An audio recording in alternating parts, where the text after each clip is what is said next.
Pegar em flagrante quem está queimando e buscar quem mandou tu fazer isso, que isso está acontecendo, é um crime que está acontecendo. Mais ainda, o Ministério da Justiça pode mandar 40 homens, dá para entender, 40 homens para combater incêndio, dá para entender, não tem recurso.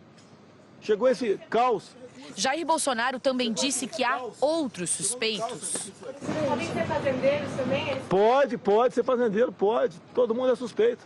Mas a maior suspeita vem de ONGs. E, sem citar nomes, criticou mais uma vez governadores dos estados da Amazônia. Ontem, o presidente disse que eles estariam sendo coniventes com as queimadas. Hoje, o governador do Amapá, Valdez Góes, do PDT, que preside o Consórcio Interestadual de Desenvolvimento Sustentável da Amazônia Legal, disse que é preciso unir esforços para combater o problema e que especulações sem provas sobre as causas das queimadas não podem ser feitas. É importante uma união de esforços entre o governo federal e os governos subnacionais, os governos estaduais e até mesmo a iniciativa privada, a sociedade civil organizada, para combater tanto o desmatamento quanto a questão das queimadas. Essas especulações, de certa forma, nenhum governador, nenhum ministro, nenhum presidente pode fazer sem o devido aferimento. Então, se o governo federal tem provas disso, ele tem que colocar logo de pronto essas provas, senão vira um debate que ganha um campo mais político, né, e de divergência, de conflitos, de solução do problema. Desde ontem, organizações ligadas ao meio ambiente vêm criticando duramente as declarações do presidente Bolsonaro. Consideraram os comentários levianos, irresponsáveis e afirmaram que não poderiam ser feitos por um presidente da República sem a apresentação de provas. Essa afirmação dele mostra de que houve uma opção mais do que equivocada, irresponsável e criminosa deste governo em desmontar a política ambiental e afetar o mundo todo com mudanças climáticas. Então, é extremamente lamentável esse tipo de afirmação caluniosa. O presidente Jair Bolsonaro disse que o caso está sendo investigado, mas não deu detalhes. Ontem, o porta-voz da presidência também foi questionado se há alguma evidência que comprove as denúncias feitas por Bolsonaro. Ele falou que há relatos. Hoje, nós entramos em contato mais uma vez com a Polícia Federal, que ainda não informou se há investigações em andamento. A NASA, a Agência Espacial Americana, captou o aumento nos focos de queimadas no norte e centro-oeste, incluindo o Amazonas, Mato Grosso e Rondônia. A foto foi tirada na terça-feira. A NASA diz que este ano o número de incêndios no Brasil pode ser recorde. O INPE, o Instituto Nacional de Pesquisas Espaciais, atualiza diariamente o número de queimadas em todo o país. Na Amazônia Legal, composta por 8 estados e parte do Maranhão, na comparação com o ano passado, as ocorrências mais que dobraram em 2019. Este ano já são 55 mil. É a pior onda de incêndios em 7 anos.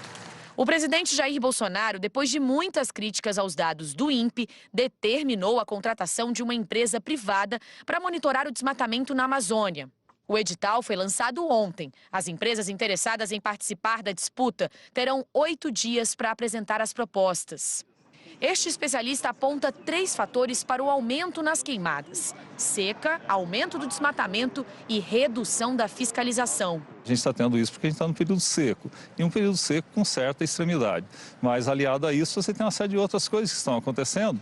O aumento do desmatamento, a redução, talvez, das ações de fiscalização, tudo isso contribui com a ocorrência, com a elevação dessas áreas de queima e de incêndios florestais que a gente está verificando. A cidade de Palmas amanheceu tomada por uma fumaça branca e densa. Segundo a Defesa Civil, o que causou essa situação foi o grande número de queimadas na região central do Tocantins. O estado tem 5.900 focos de incêndio. No Pará, uma das áreas atingidas é o Parque dos Campos Ferruginosos. O incêndio começou numa fazenda e chegou ao parque. O Pará já soma quase 10 mil focos de incêndio de janeiro a agosto. Cuiabá está coberta de fumaça. O problema também se repete em outras regiões do estado. No campo, os prejuízos se acumulam. O estado é o que tem a maior quantidade de queimadas. Ontem, o ministro do Meio Ambiente, Ricardo Salles, sobrevoou áreas com queimadas no estado. Na entrevista, fugiu da polêmica. Não disse se concordava com a afirmação do presidente e não citou as ONGs. O que nós verificamos aí em todos os focos que vimos são alguns locais que foi fogo intencional e alguns fogos incidental.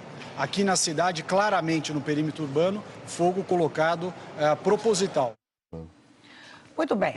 Vamos fazer aqui um resumo da ópera. Algumas considerações antes de passar, então, para os nossos comentaristas, né?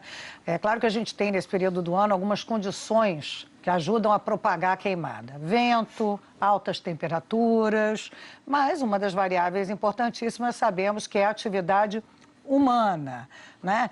Então, a situação atual, a gente viu muito bem na reportagem, é periclitante. A gente teve esse registro de fumaça que deu para ser captado pela NASA. Isso virou assunto internacional, BBC, Le Monde, New York Times e...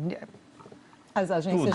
Tudo que vocês podem imaginar, dando não só esse registro e muitas criticando a fala do presidente. Por quê? O que esse registro da NASA faz? Corrobora o que o INPE, dados científicos, já está dizendo. De janeiro a agosto desse ano, houve um aumento de 80% nas queimadas em relação ao mesmo período do ano passado. Isso é o dado científico. Isso é o que interessa numa discussão séria. Então, esse tipo de declaração do presidente, mais uma vez... né, do achômetro, do sentimento, acaba criando, com o perdão do triste trocadilho das queimadas, uma cortina de fumaça, que não interessa numa questão que tem que responder. Então, por que está tendo incêndio? Como é que está a fiscalização? Quem está errando que não está vendo isso? Quais são os dados que você, enquanto governo, traz para a gente, né? E se eu falei que esse assunto dominou os canais internacionais, rede social também, né, Flávia?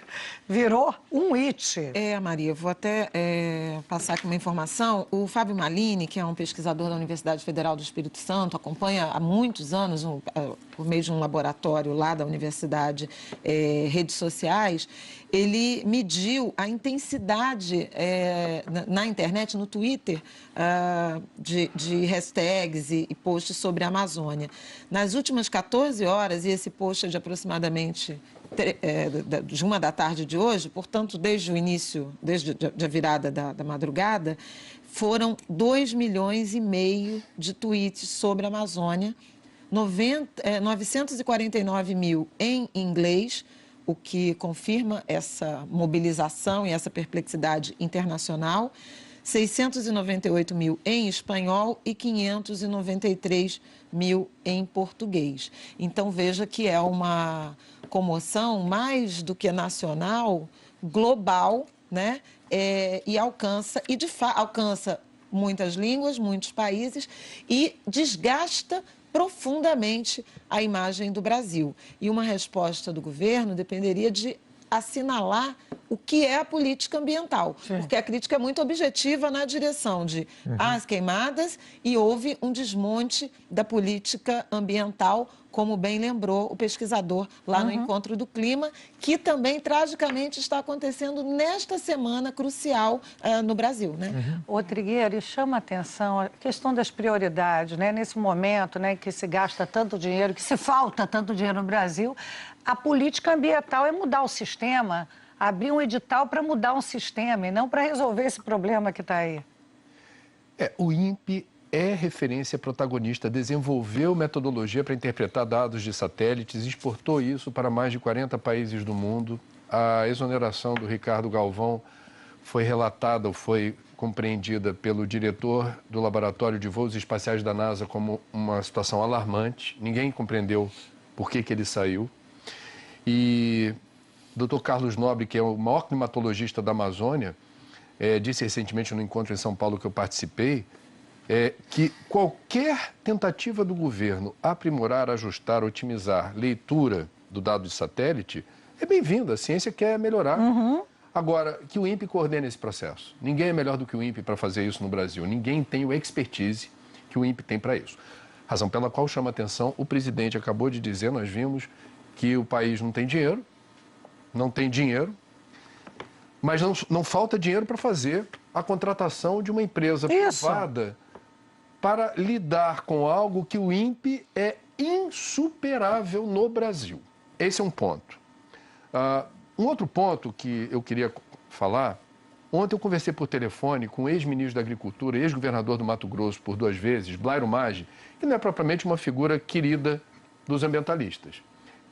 Conversamos, ele me ligou querendo sugerir uma pauta, eu puxei assunto para declarações atribuídas a ele, que já saíram publicadas no Brasil, sobre críticas dirigidas a este governo por conta dos prejuízos que estão em vista aí de acontecer ao agronegócio pela ausência, digamos assim, de credibilidade do governo em relação a combate ao desmatamento ilegal e a não macular os produtos do Brasil, que são exportados principalmente para a Europa, com o cheiro da floresta queimada ou com o risco disso ser associado a desrespeito às comunidades indígenas. Eu perguntei, o senhor confirma essas declarações? O senhor disse isso mesmo? Disse. Então, o senhor poderia explicar melhor por que o senhor teme isso? Ele falou, nós, nos últimos anos, tivemos um imenso trabalho de melhorar a imagem do Brasil perante nossos importadores europeus, certificando produtos e afiançando que o que vem do Brasil, seja proteína animal, seja soja, para o mercado europeu, tem uma rastreabilidade. Quer dizer, você tentar fazer com que os grandes importadores confiem que esse produto está imune a qualquer risco de respeitar a legislação ambiental ou a lei inerente à questão indígena. E ele dá, assim, eu perguntei, mas isso está hoje em que nível? Quer dizer, qual é a imagem do Brasil perante os contatos que o senhor fez quando era ministro da Agricultura? Ele falou, é péssima, temos uma situação desastrosa e o risco de boicote existe. Eu perguntei, mas como seria o boicote? Ele falou, tem 2 frentes. Estou falando do que o Blairo Maggi me disse. A primeira frente é blocos de países, é uma questão política. Ele, por sinal, estava na França ontem, que é um país que tem um protecionismo enorme. Então, temos uma questão do uso do protecionismo, colocando a vilania do Brasil, que não cuida do meio ambiente, como pretexto. A outra, e essa ele considera assim mais iminente, é de você ter grandes importadores privados, grupos que compram produtos brasileiros no atacado, e o varejo já está se resistindo, porque o varejo está próximo do consumidor. Posso falar de uma entrevista muito... O consciente é uma realidade, né? Cada vez maior. No mundo inteiro. Cada vez maior. Eu queria só citar uma entrevista muito interessante, porque chama atenção quando pessoas da área empresarial, do agronegócio, se mostram preocupados com isso. Não é ambientalista. Então, tem uma entrevista hoje no Valor Econômico com o presidente da Associação Brasileira de Agronegócio. Né? O nome dele é Marcelo Brito. E ele diz, olha, o agronegócio está correndo um risco grave com essa política ou ausência de política ambiental do governo. Ele falou, em economia, não existe isso, só vão comprar do Brasil as commodities brasileiras, somos um grande produtor. Se vier um vácuo, o vácuo vai ser ocupado, não existe vazio nessa questão. E interessa aos nossos concorrentes, né, Maria? Claro! Vamos combinar que todo mundo vai montando as suas estratégias, né, do ponto de vista de um mercado de alta concorrência. Maria, só para fechar o capítulo do Blairo Maggi, reconstituir a credibilidade do Brasil. Uma vez perdida a credibilidade, leva tempo para você reconfigurar essa parceria. E além da questão da agricultura, do agronegócio em si, a gente está colocando em risco o acordo Mercosul-União Europeia. E ontem eu conversava com uma pessoa dentro do Ministério da Economia que cuida dessa tramitação do Brasil poder entrar no OCDE e está em risco. A OCDE, o grupo que avalia políticas ambientais, vai se reunir no final de setembro e vai avaliar se o Brasil está realmente... cumprindo as regras ou não. Eu queria só te perguntar uma coisa. Quando se fala que há 7 anos não tem uma queimada tão grande, é porque houve uma grande queimada 7 anos atrás ou só se mede há 7 anos? Não, se mede há mais tempo. Me parece, Chechel, que dessa vez, por que teve toda essa viralização, pray for Amazon, etc, etc? Porque temos uma conjugação assim, de um número expressivo de queimadas, não é recorde desde o início das medições, mas é expressivo, num governo que até agora não conseguiu consumar em políticas, em atitudes, proteção das áreas que por lei são conservadas, deveriam ser conservadas, e uma política para o combate ao desmatamento ilegal. Então você juntou há uma sincronicidade. Muitos focos de calor, como eles chamam pelo satélite, com um governo que não está sinalizando compromisso. Raquel Krahenbuhl está no telão para conversar com a gente direto de Washington. Eu estava aqui falando, né, como esse assunto está sendo abordado na imprensa internacional, nas redes sociais, né, querida Raquel? O que você me conta? Boa tarde. É isso, Maria. O Brasil gerando muita preocupação, indignação por todo mundo. Aqui em Washington, ontem, por horas, os incêndios e o desmatamento na Amazônia foi o principal assunto mais comentado no Twitter. E não só aqui em Washington, mas também esse assunto inspirou a hashtag, né, como vocês estavam falando, Reze pela Amazônia em todo o mundo. Ficou no topo dos assuntos mais populares em vários lugares do mundo.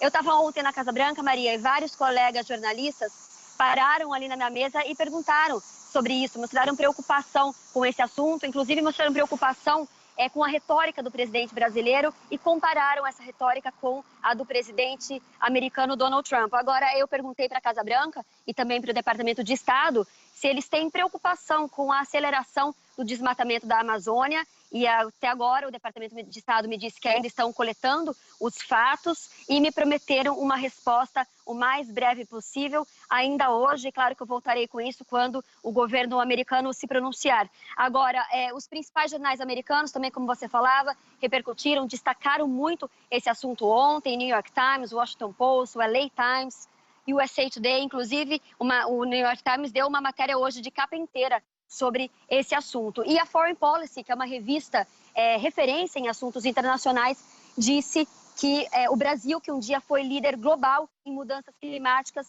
agora é uma ameaça. E também esse assunto foi lá para outra costa dos Estados Unidos. Várias celebridades de Hollywood também mostraram indignação. O ator Leonardo DiCaprio, também a cantora Ariana Grande, pediram a preservação da floresta amazônica. Maria. Uma outra questão, antes de passar para o meu amigo aqui, Marcelo Lins, né, que a gente está falando também, eu gosto de sempre pegar a questão econômica, a questão empresarial, a questão política. E tem uma coisa, o Brasil está querendo entrar na OCDE. É uma coisa muito cara esse governo entrar na OCDE. E a OCDE tem uma série de fatores, de critérios para deixar um país entrar ou não. Aí tem a ver com governança, com austeridade fiscal, sem dúvida nenhuma, com democracia. E tem 40% dos pontos ligados aqui à questão ambiental. Então é um tema que não dá para fugir, não é? Assim, economicamente, politicamente, sob qualquer perspectiva. Tem que equilibrar, fugir não dá. E acho que a gente vai demorar, Maria, como o André estava lembrando também, para recuperar, né, e para saldar, digamos, o custo na imagem do Brasil no exterior. O Brasil vai consolidando a imagem e a cada declaração que o presidente dá, insistindo nessa tese conspiratória de que são organizações não governamentais, que a culpa é do estardalhaço que se faz na imprensa mundial ou na imprensa brasileira com repercussões mundiais também, é isso que está provocando as queimadas. A cada nova declaração dessas não ajuda a imagem do Brasil, exatamente. E vamos lembrar ainda que também no final de setembro, última semana de setembro também, o presidente Jair Bolsonaro estará em Nova York, abrindo mais uma Assembleia Geral das Nações Unidas. Então pode-se imaginar daqui até lá o barulho que isso vai fazer, a pressão que haverá sobre a delegação brasileira, não apenas ele, vão tentar falar com ele, certamente, ele vai ser cobrado por isso na arena mundial. E o Brasil, que até bem pouco tempo era visto como um player com todas as questões, com toda a ingerência política eventual aqui e ali de um governo ou outro, o Brasil construiu, nos últimos 20 anos pelo menos, uma posição de um player importante em todas as discussões sobre sustentabilidade, sobre questão ambiental, desde pelo menos da Rio 92 lá, isso já foi se consolidando, mudando o governo com governos de matizes políticos totalmente diferentes aqui no Brasil. O Brasil foi, mal ou bem, desenvolvendo os seus órgãos de fiscalização, a interlocução com a sociedade civil, através, muitas vezes, da ONG, a interlocução com o mundo, através de acordos feitos com outros países também. O Brasil se consolidou. Qual o interesse que esse país tem nesse momento em virar um pária nas discussões climáticas? Chegar a um ponto que não querem discutir com o Brasil, porque, afinal de contas, o Brasil não cuida do seu ambiente, não tem interesse. Então, isso tem um custo, vai ter um custo, se não começa, sem dúvida nenhuma, vai dificultar. Vamos lembrar que o acordo com a União Europeia vai ser analisado por cada um dos parlamentos de cada um dos países integrantes do bloco europeu, e em cada um desses parlamentos essa questão será levantada, sem dúvida alguma.